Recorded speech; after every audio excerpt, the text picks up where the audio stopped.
Les Acadiens de l'île du Prince-Édouard, on est ici depuis presque 300 ans. C'était une île qu'on appelait île Saint-Jean, ça appartenait à la France. Et en 1720, la France a décidé de coloniser l'île. Alors, elle a fait venir des familles et des pêcheurs de France, mais aussi elle a encouragé les Acadiens qui étaient en Nouvelle-Écosse de venir s'établir ici à l'île. Alors, c'est de même que les Galants, les Arsenault, les Richards et d'autres sont venus s'établir à l'île à compter de 1720. Mais en 1758, la population acadienne et française à l'île était un peu moins de 5000 personnes.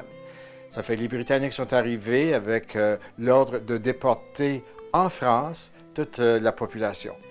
Ceux qui demeurent à l'île aujourd'hui, pour la plupart, sont des descendants des gens qui n'ont pas été déportés.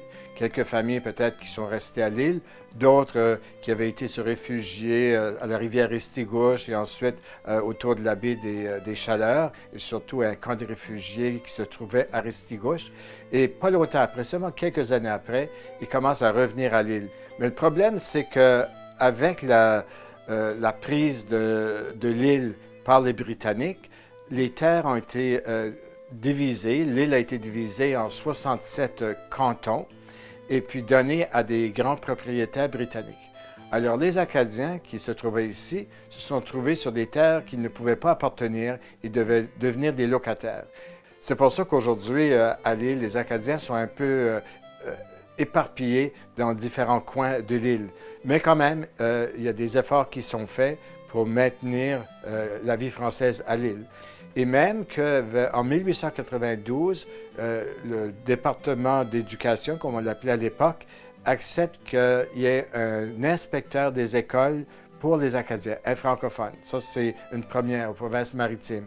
Alors, beaucoup d'actions qui ont été prises au cours des années pour s'assurer que la vie française à l'île, que la communauté acadienne puisse continuer à exister.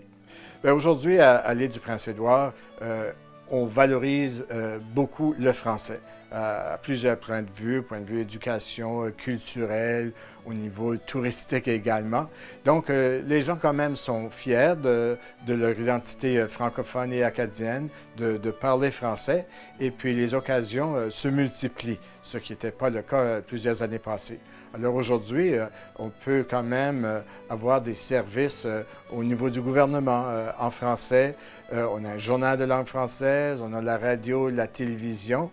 Et puis, les gens qui viennent de l'extérieur sont toujours surpris de savoir qu'il y a encore des francophones à l'île du Prince-Édouard.